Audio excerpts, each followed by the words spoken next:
की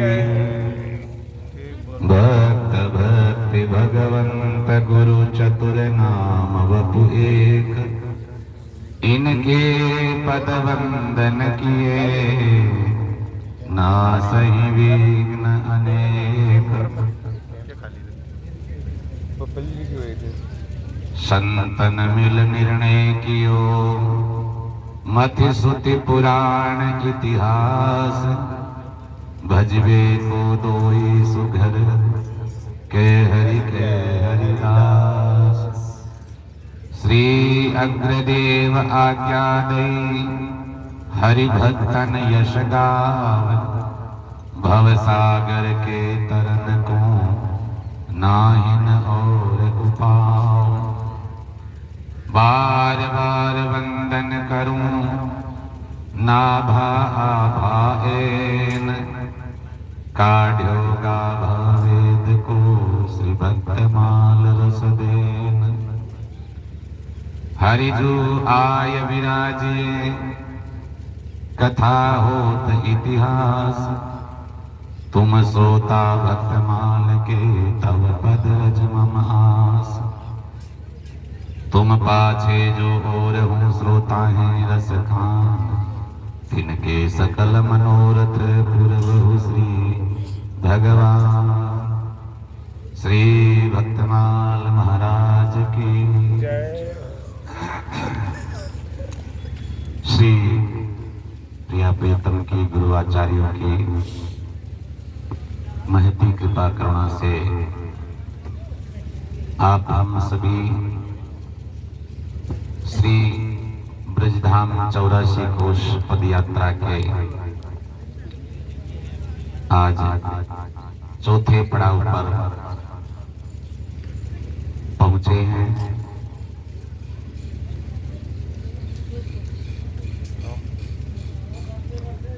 इस क्रम में प्रतिदिन का जो सत्संग सत्र होता है, जिसमें हम भक्तों का पावन चरित्र सुनते हैं, ये सभी ऐसे परम पावन भक्त हुए हैं जिनको श्री राम कृष्ण नारायण ने भगवान ने दर्शन दिए हैं, जिनकी मनवांछित सेवा को स्वीकार किया है, जिनके साथ परमात्मा ने विविध रूपों में लीला करी है, उन भक्तों के चरित्र है।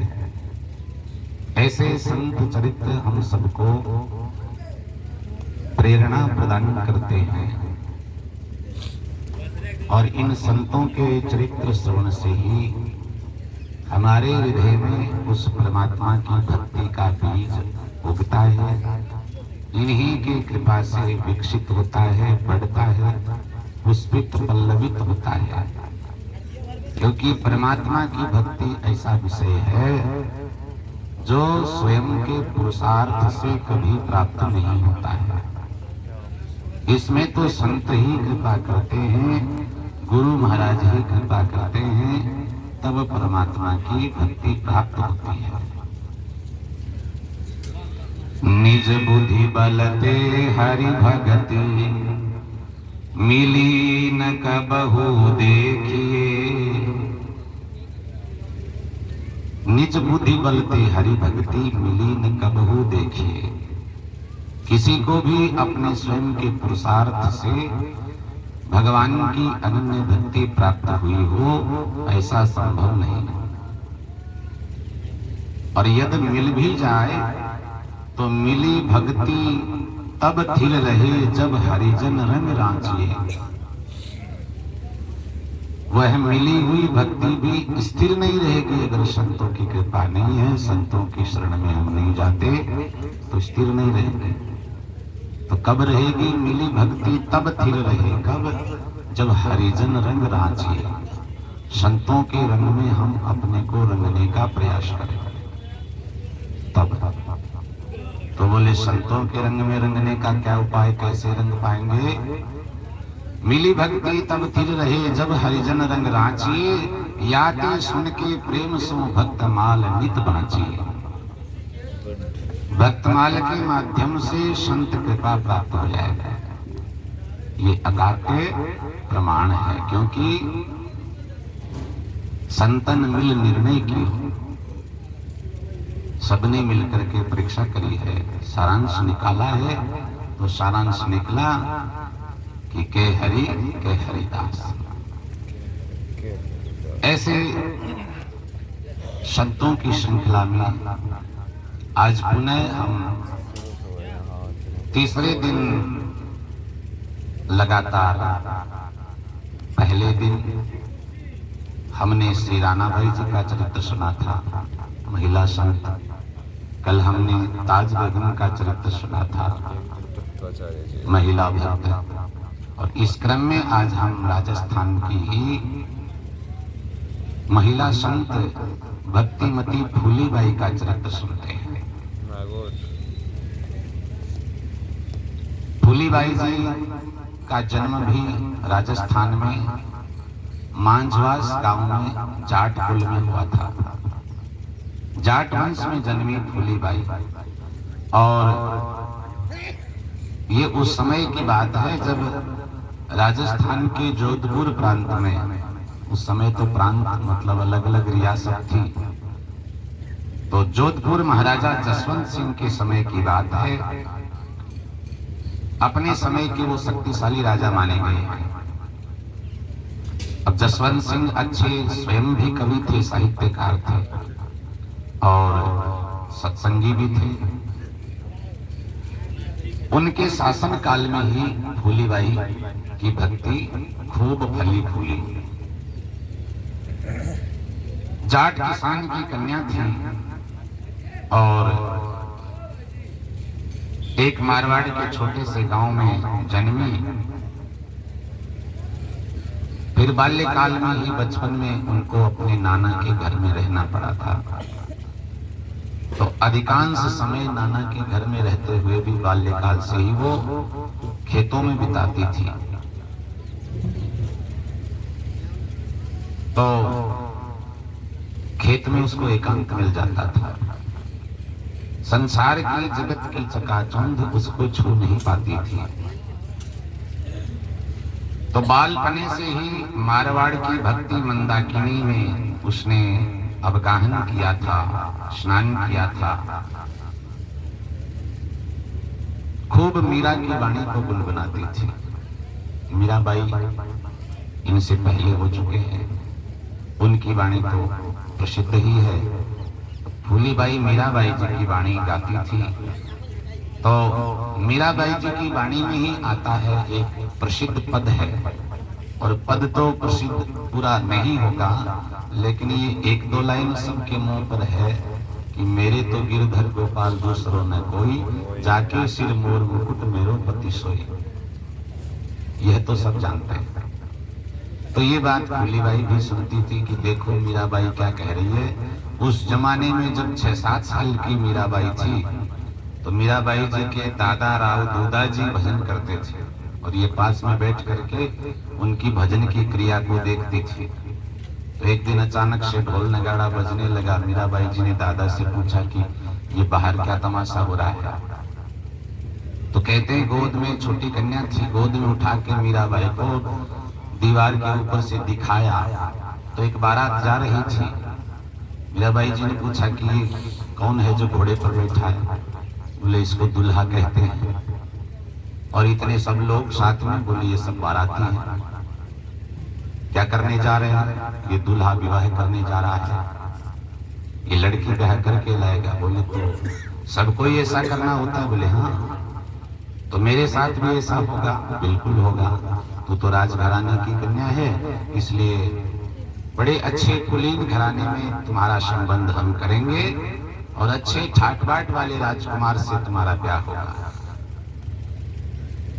उस समय बाल्यकाल की मीरा की स्थिति है, शारीरिक अवस्था तो कम है, लेकिन ये वाणी उस समय निकली है मीरा के मुंह से कि मेरे तो गिरधर गोपाल दूसरों ने कोई, जाके सिर मोर मुकुट मेरो पति सोई। मेरा विवाह तो गिरधर गोपाल से होगा। फूलीबाई इसी वाणी को सुनती है, गुनगुनाती है, तो तय कर लेती है कि इसी राजस्थान की भक्ति मंदाकिनी में अवगाहन कराने वाली यदि मीराबाई ऐसा कह सकती है, उसका ऐसा दृढ़ निश्चय हो सकता है, तो मेरा क्यों नहीं हो सकता? भगवान इसको क्यों नहीं निभाएंगे? तो गाते गाते वह अपनी शरीर की शुद्ध भूल जाती, शरीर रोमांचित हो जाता। सपना देखने लगी कि मीरा की ही तरह मेरा भी पति गिरधर गोपाल ही होगा। लेकिन उसने यह भी सुना कि उस गिरधर गोपाल को वर के रूप में प्राप्त कराने के लिए बीच में गुरुजी रूपी पुरोहित होना चाहिए। गुरु महाराज ही वर्ण कराएंगे उस परमात्मा से, ऐसा सुना। वही उस गिरधारी से भक्त की वो कभी न खुलने वाली गांठ का गठजोड़ा करा सकता है। तो वह गुरु के लिए उत्कंठित रहने लगी, और जब ऐसी लगन लग जाती है तो भगवान गुरु रूप में प्रकट भी हो जाते हैं, किसी न किसी संत के रूप में मिल जाते हैं।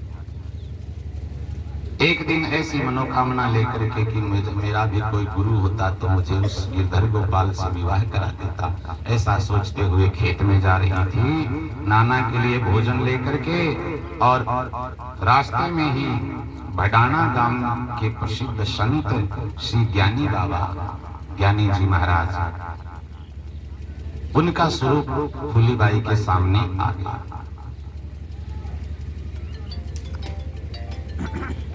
ज्ञानी बाबा कृपा करने के उद्देश्य से बोले, बेटा मैं बहुत भूखा हूँ, कुछ खाने की सामग्री हो तो मुझे दे दो। फूलीबाई ने श्रद्धा पूर्वक भोजन महात्मा के सामने रख दिया।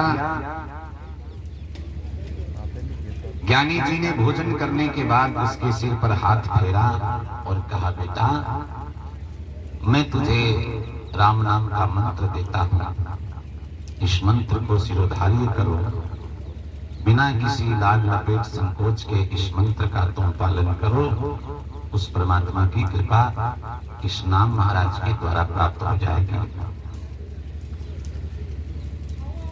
फूलीबाई आज इस मंत्र को पाकर के धन्य हो गई।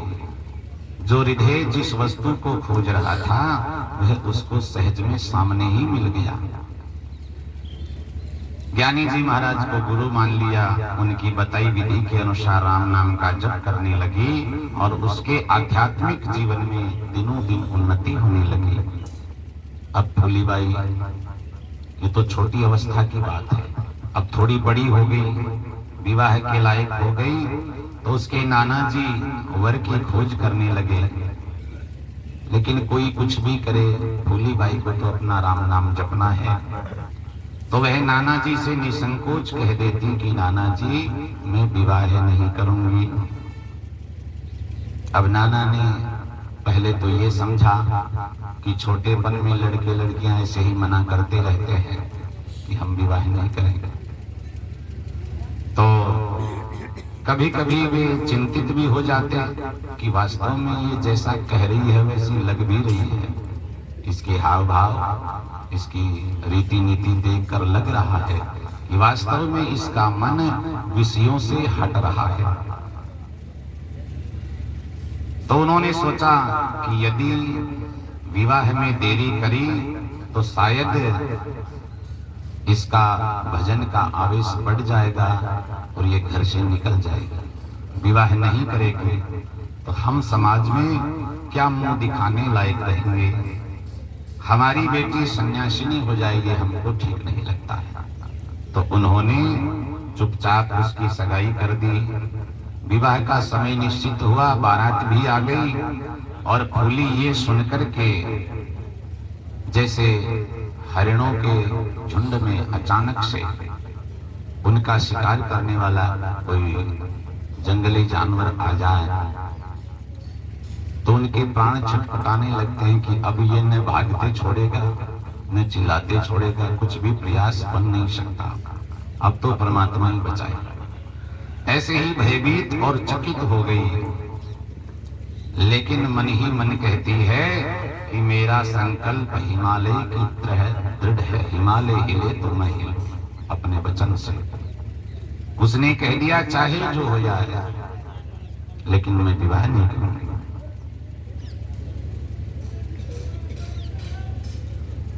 तो भक्तमालकार कहते हैं कि नाना जी ने ये तो समझ लिया कि ये विवाह के योग्य हो गई। सब लोग घर वाले समझ जाते हैं अपने लड़कों को, बच्चों को, लड़कियों को विवाह के लायक होते ही, लेकिन नाना ये समझने में भूल कर रहे हैं कि ये किससे विवाह के लायक हो गई है।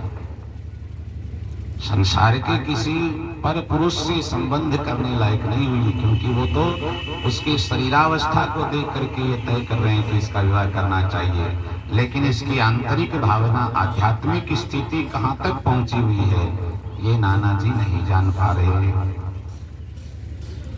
तो ये समझने में नाना की भूल हो गई। फूलीबाई को विश्वास था कि भगवान ही मेरा पाणी ग्रहण करेंगे। मैंने अपने आप को उनको सौंप दिया तो फिर चिंता किस बात की है। उनकी मैंने शरण ग्रहण कर ली है, और जब मन ही मन किसी को सौंप दिया है तो फिर क्या मैं अविवाहित रह गई? मेरा तो कुंवारपना चला गया, क्योंकि मैंने भगवान को पति मान लिया, मैं उनको समर्पित हो चुकी हूँ। तो उसने नाना से कह दिया, नाना जी अब आपकी बात ठीक है, विवाह करना चाहिए, लेकिन विवाह उस लड़की का करना चाहिए जो अविवाहित होती है। मैं तो अविवाहित रही नहीं, मेरा विवाह परमात्मा से पहले ही हो गया है।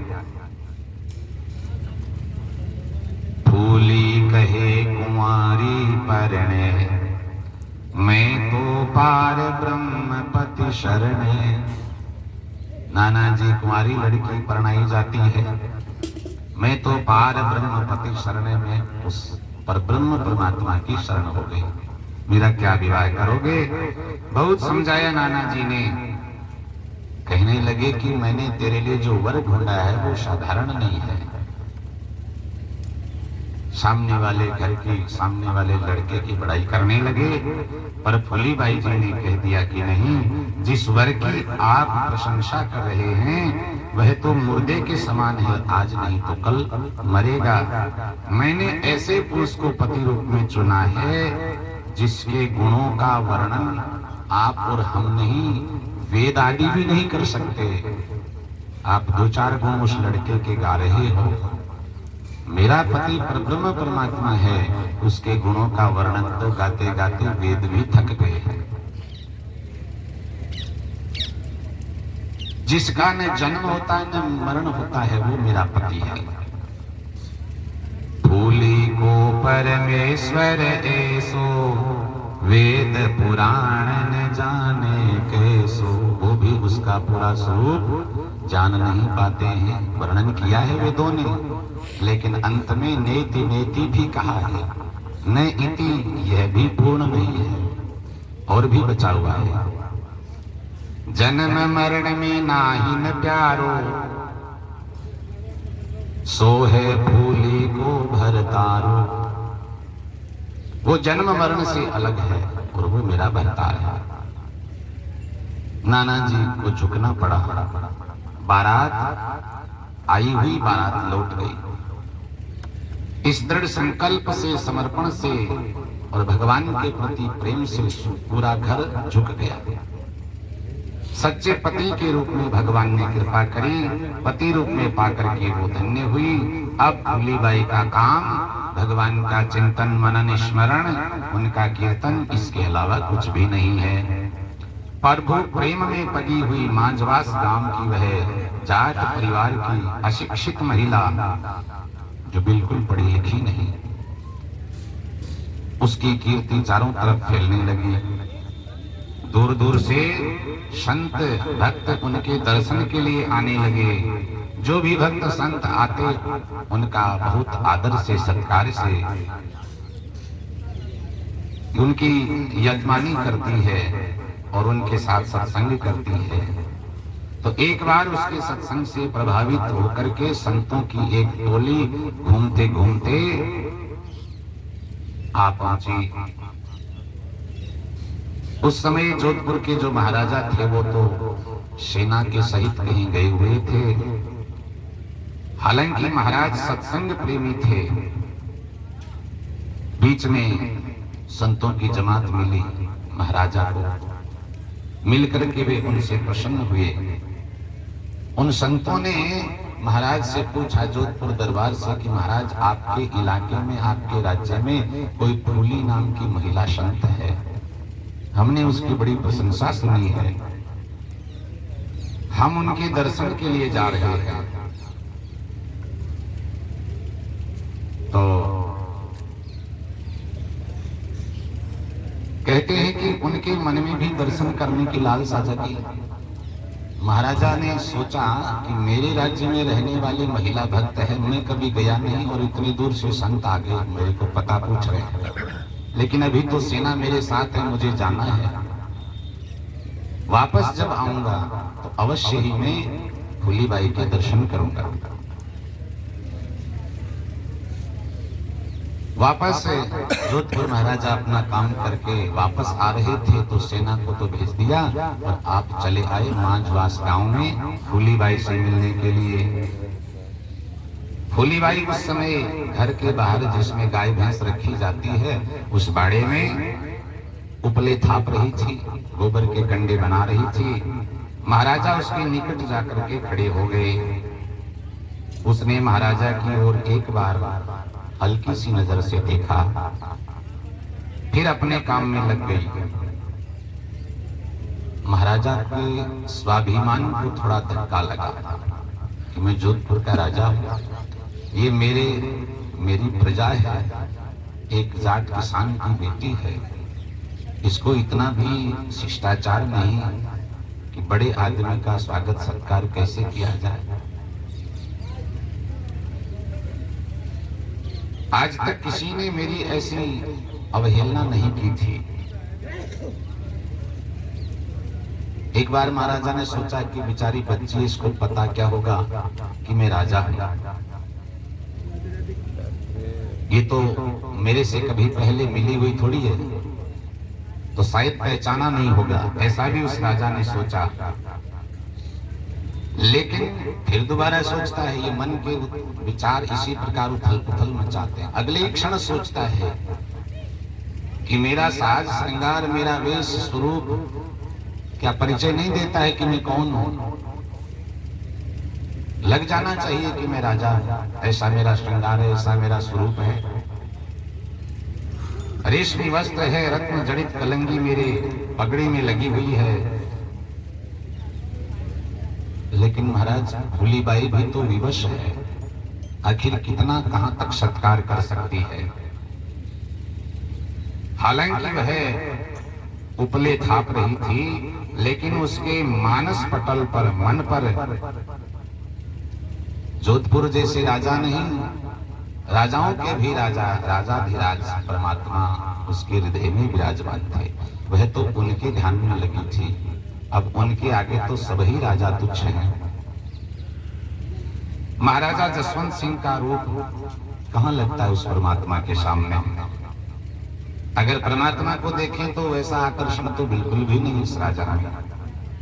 लेकिन जो भी हो, महाराज ये कड़वा घूंट पी करके रह गए, थोड़ी देर खड़े रहे, वह अपना उपला थापती रही।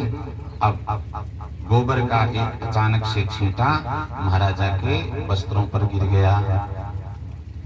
फूलीबाई ने यह देखा कि गोबर का छींटा राजा के कपड़े पर पड़ गया है, फिर भी अनदेखा कर दिया जैसे कुछ हुआ नहीं।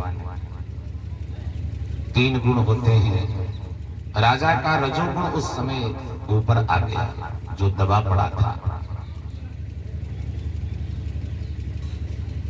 अब अपनी आंखें फाड़ करके घूरते हुए देखने लगे और जो कपड़े पर गोबर का दाग लगा उसको साफ करने लगे। मन ही मन मानो सोच रहे थे कि कितनी लज्जा रहित लड़की है।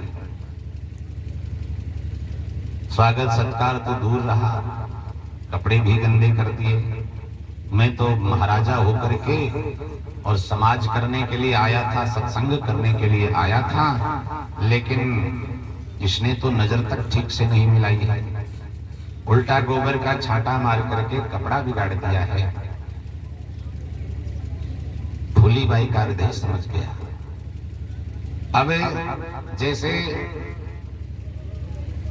राजा रघुगण का व्यवहार देख करके श्री जड़भरत जी ने देखा कि इनको ज्ञान कराना जरूरी है अभी, तो वही ज्ञानोपदेश के द्वारा उनके ज्ञान की ग्रंथि को मिटा दिया। ऐसे फूलीबाई ने देखा कि अगर इतना ये रजोगुण बढ़ता जाएगा इसका पतन हो जाएगा। सो फूलीबाई कहने लगी, ऊंचो पीछो कहा करे निश्चल कर ले मन, झुग्गो सिर की पागड़ी माटी मिलसी तन। काहे को ये ऊंचा नीचा हो रहा है, निश्चल कर ले मन, अपने मन को निश्चल कर ले। और ये जो तू सोच रहा है झुग्गा और सिर की पगड़ी, ये सिर की पगड़ी और कपड़ा भी नहीं, जिसको साफ कर रहा है ये भी नहीं, तेरा शरीर तक मिट्टी में मिलेगा। माटी सुही उपजो फिर माटी हो जाए, फूली कहे राजा सुनो कर लो भजन उपाय। इस मिट्टी से ही बने, इसी में मिल जाने हैं, लेकिन एक काम कर लो, भजन का उपाय कर लो, जिससे हमारा जन्म मरण मिट जाए। स्वान काग जंबुक मखे जल बल हो सीखे है, ऐसी गंदी देह को ऊंचो करियो के है। ये जो हमारी देह है ये विष्ठा बन जाएगी, राख हो जाएगी, मिट्टी बन जाएगी, और स्वान काग आदि जो हैं इसका भक्षण करेंगे। मतलब किसी के लिए भी उपयोग में रहेगी नहीं हमारी देह जब श्वास निकल जाएगा। तो ऐसी गंदी देह को तू कैसे साफ कर रहा है? फूलीबाई समझाना चाहती है कि रजोगुण को छोड़ो राजन, ये राजत्व का अभिमान जब तक तेरे अंदर है तब तक तुझे ज्ञान हो नहीं सकता। संतों ने कहा, तिमिर गयो रवि देख के, मोह गयो गुरु ज्ञान, कियो करायो सब गयो जब आयो अभिमान। जब अभिमान आता है किया करा है सब चौपट हो जाता है। तो आप सत्संग करने आए हो राजन, लेकिन सत्संग की जो स्थिति होनी चाहिए वो है नहीं। पहले वो पात्रता बनाओ, तब सत्संग कहीं टिकेगी। तो हालांकि महाराजा ये सब चीजें जानते थे, ग्रंथों में खूब पढ़ा था, साहित्यकार भी थे कि शरीर का क्या होता है, मन का क्या होता है, जीव का क्या होता है, जानते थे। लेकिन कितनी ही बार पढ़े लिखे थे इन सब चीजों को, लेकिन दिमाग से पढ़े लिखे थे, मन को वहां तक लगाया नहीं था। ऊपर ऊपर से ये सारी सूचनाएं ग्रंथों की दिमाग में ही भर रखी थी, मन से विचार किया नहीं था। लेकिन अब फूलीबाई के मुख से ये चेतावनी के शब्द सुने, इन शब्दों की उन्होंने कल्पना भी नहीं की थी कि फूलीबाई ऐसा चाबुक मारेगी कि मेरा मन रूपी ये अनियंत्रित घोड़ा सदा के लिए वश में हो जाएगा। जैसे सोता हुआ व्यक्ति एक आवाज से अचानक जग जाए, ऐसे महाराज जग गए। विनम्रता पूर्वक कहा, आपने मेरा बड़ा उपकार किया है, मैं आपको अपनी बहन मानता हूं, मुझे अब किसी से और कुछ लेना देना नहीं। आज से तुम हमारी धर्म बहन हो। और 5 सोने की मुद्राएं अपने कुर्ते से निकाल करके बहन को दे दी। फूलीबाई ने भी प्रसन्नता पूर्वक देखा कि संतों ने सत्य कहा है कि जो परमात्मा स्वयं नहीं करते वो अपने किसी दास के द्वारा करा देते हैं। इसलिए संतों को, भक्तों को बड़ी महिमा दी भगवान ने, उनको महाप्रभु तक की संज्ञा दिलवाई है। भगवान खुद तो प्रभु नाम का टाइटल लेकर ही खुश है, राम प्रभु हैं, कृष्ण प्रभु हैं, लेकिन उन्होंने श्री वल्लभाचार्य जी को, श्री चैतन्य महाप्रभु जी को महाप्रभु की संज्ञा दिलवाई है कि मैं नहीं, ये काम आप करो। उनके हाथों से भगवान कराते। देखो मेरे मुंह से ऐसे टूटे फूटे शब्द निकले और राजा को हृदय में परिवर्तन हो गया। कहने लगी महाराज ये जो सोने की मोहर आपने दी है इसका मैं क्या करूं? आपका और हमारा संबंध रुपए पैसे का लेन देन का नहीं है, नेकचार का नहीं है। आपका हमारा संबंध भगवान की भक्ति को लेकर के है। हम वही संबंध मानेंगे। आप मेरे घर आए हैं और आपने मुझे बहन माना है, तो अब आप मेरा आतिथ्य स्वीकार करो। घर में आपको जैसा भी मिले रहना है। मैं गरीब जाटनी आपका राजोचित स्वीकार तो नहीं कर सकती, लेकिन जो रूखा सूखा घर में है वो आप प्रसाद लो। मेरे घर में राबड़ी है, बाजरे की रोटी है, प्रेम से प्रसाद लो। फूलीबाई ने निवेदन किया राजा से, दोए दोए डबरा राबड़ी, दोए दोए सोगर राज, रुच रुच जीमो प्रेम सो, घर फूली के आज। प्रेम से प्रसाद लो महाराज। महाराज भी अब ये आग्रह टाल नहीं सके। कैसा रस होगा, आनंद होगा उस प्रसाद में, जिस भक्त के घर में वो चिन्मय प्रसाद रखा है। आसन बिछाया, बैठ गए।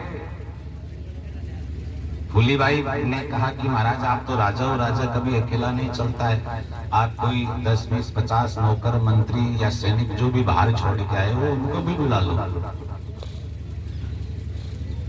उनके लिए भी प्रसाद हो जाएगा।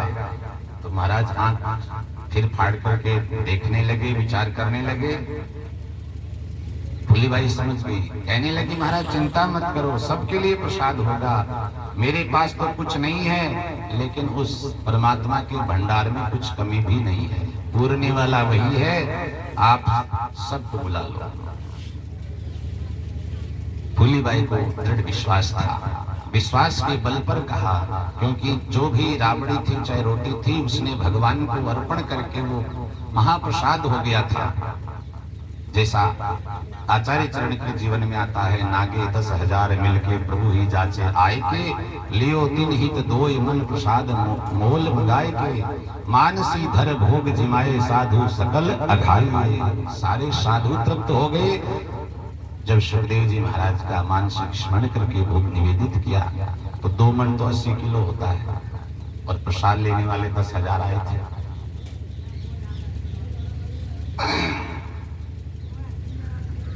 जो सेना बाहर छोड़ी हुई थी उन सबको निकट बुला लिया। सैनिक सब पंक्ति में पंगत बना करके बैठ गए। अब सैनिक सोच रहे थे कि कहीं हमारा मजाक करने के लिए तो हमको नहीं बुलाया है, इसके घर में इतना भोजन तो शायद ही होगा, और अगर भोजन इसके घर में है भी तो कम से कम 5-7 पंगत कराने वाली तो अड़ोस पड़ोस से बुला लेती है, तो है ही अकेली जिमाएगा कौन? ये सब सोच रहे हैं, लेकिन निकट आने का साहस नहीं, किसी का पूछने का साहस नहीं, क्योंकि भाई हम तो राजा के अधीनस्थ हैं। राजा ने कहा है, राजा जब कुछ नहीं कह रहा तो हम पूछ भी नहीं सकते। सब बैठ गए, अब जो होगा सो होगा। देखते देखते फूली अपने झोपड़ी से बाहर निकली, पत्तल लेकर के। जितने जीवने वाले लोग थे, फूली के हाथ में उतनी ही पत्तल थी। एक एक आदमी को पत्तल परोस रही है, और महाराजा जसवंत मुड़ मुड़ करके देख रहे हैं, और ये मन ही मन कह रहे थे कि साधु की लाज प्रभु अवश्य रखते हैं, उनकी हंसी नहीं होने देते हैं। जेता मानस तेती फूली, पातल पातल पर से थूली। जितने मनुष्य हैं उतनी ही फूलीबाई हो गई महाराज। राजा जसवंत इत उत झांके, या साधा की पत साहिब राखे। इन संतों की पत मानी प्रतिज्ञा, उनके प्रण को भगवान ही निभा सकते, वही रखते हैं। महाराजा ने समझ लिया, हाथ जोड़ करके कहा अपनी धर्म बहन फूलीबाई से कि आप बड़ी भक्त हो, लेकिन अब एक मेरी शर्त स्वीकार करो, मेरे साथ चल करके मेरे राजमहल को भी पवित्र करो, मेरे दरबार में चलो। रनिवास में जो स्त्री समाज हमारे घर की महिलाएं रहती है उनको भी उपदेशित करो, उनका उद्धार हो जाएगा। फूलीबाई चलने के लिए तैयार हो गई। महाराजा ने आगे चल करके पहले सैनिकों को भेज दिया, जाओ वही कुछ तैयारी करो, सूचना दो आगे। तो राजमहल और राजमार्ग पूरी तरह सजाया गया।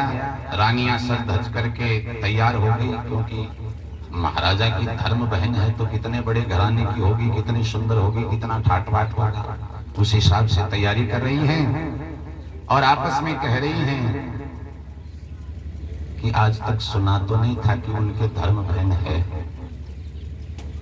आज पहली बार ये अचानक से सूचना आई है, धर्म बहन यहाँ आ ही रही है।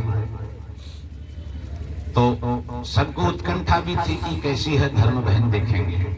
थोड़ी देर में उन्होंने देखा जसवंत सिंह जी महाराज आ रहे हैं और साथ में एक गंवार जैसे साधारण ग्रामीण महिला पहनती है ऐसा ऊंचा घाघरा, मोटे मोटे जो कड़ुले पांवों में, ऐसा किसान की महिला का जैसा उनका स्वरूप था। जटाएं भी ठीक से बांधी हुई नहीं थी, न उनमें कंघी तेल था, और उछल उछल करके सब सीढ़ियां पार करते हुए महल के अंदर जा रहे थे।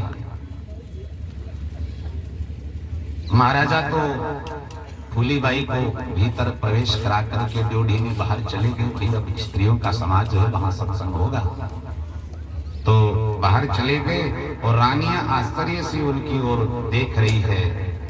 भीतर ही भीतर हंसी फूट रही है, तो कोई तो ओठों को दबा करके हंसी रोकने की कोशिश कर रही है कि महाराज को पता चल जाएगा हमारी बहन का तिरस्कार कर दिया। और मन ही मन सोच रही है कि महाराजा को धर्म बहन भी बड़ी अच्छी मिली है। उन्हें देख करके फूलीबाई भी मन ही मन हंसती है कि महाराज भी कहां ले आए। उन रानियों पर तरस आता है फूलीबाई को।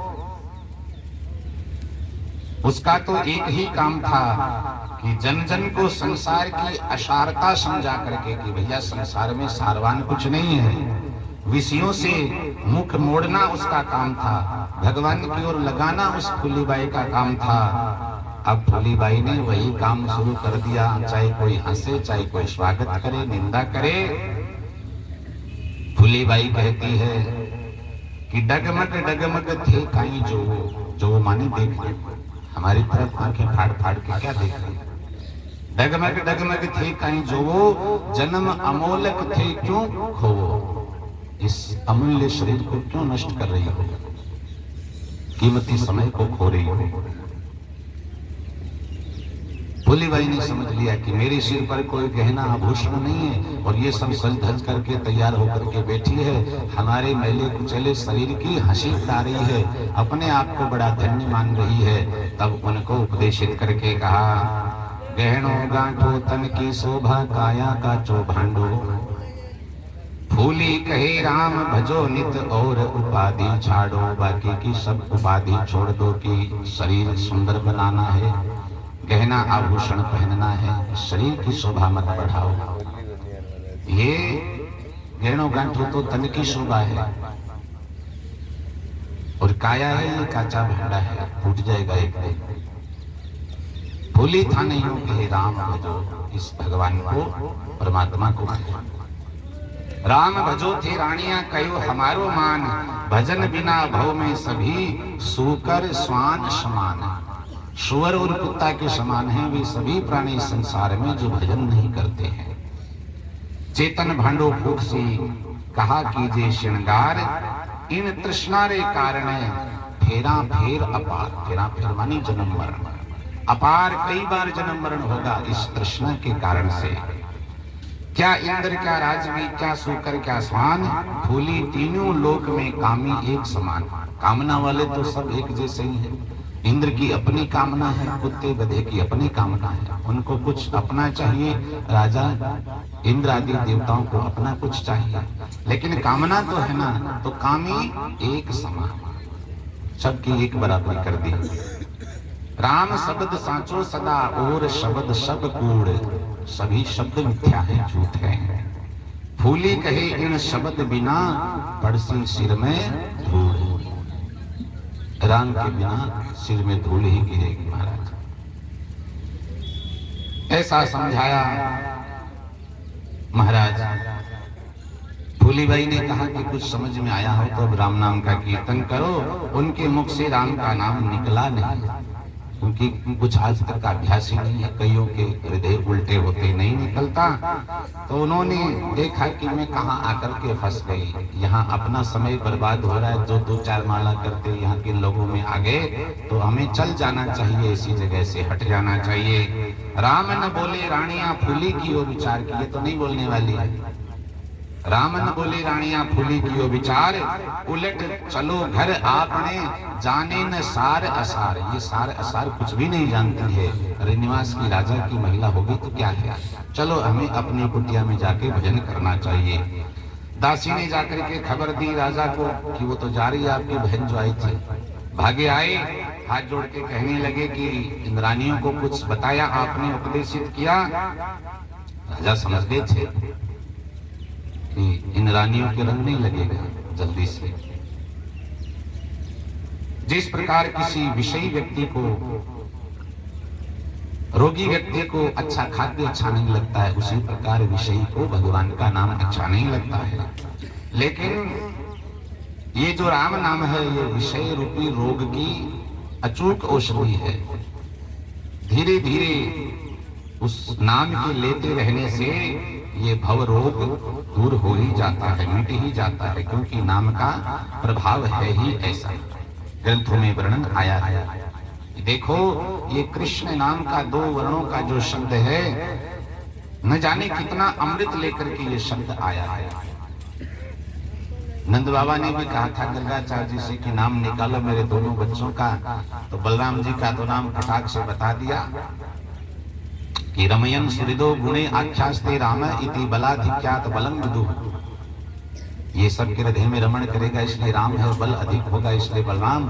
लेकिन फिर जब कृष्ण का नंबर आया तो पंचांग उलट उलट करने लगे, सिर खुजलाने लगे। महाराज इसका क्या नाम बताऊं? नंद बाबा बोले शॉर्ट एंड स्वीट, जो हमको बोलने में कठिनाई हो, सरल हो, सुंदर हो। तब इसी नाम का चयन किया गर्गाचार्य जी ने, कृष्ण है। बोले महाराज इसका अर्थ होता है आकर्षित करने वाला। कृष्ण शब्द में ऐसा गुण है, चुंबक की तरह सबको खींचता है। कहते हैं कि राजा जसवंत सिंह के अनुरोध से फूलीबाई कुछ दिन महल में रुकी, रानियों से नाम कीर्तन कराया, उपदेश दिया, और उनके सत्संग के प्रभाव से धीरे धीरे महल की रानियों में, उनके हृदय में परिवर्तन आया। इस प्रकार राजा का राजमहल का वातावरण फूलीबाई के सत्संग के द्वारा भक्तिमय हो गया। श्री भक्तवत्सल भगवान की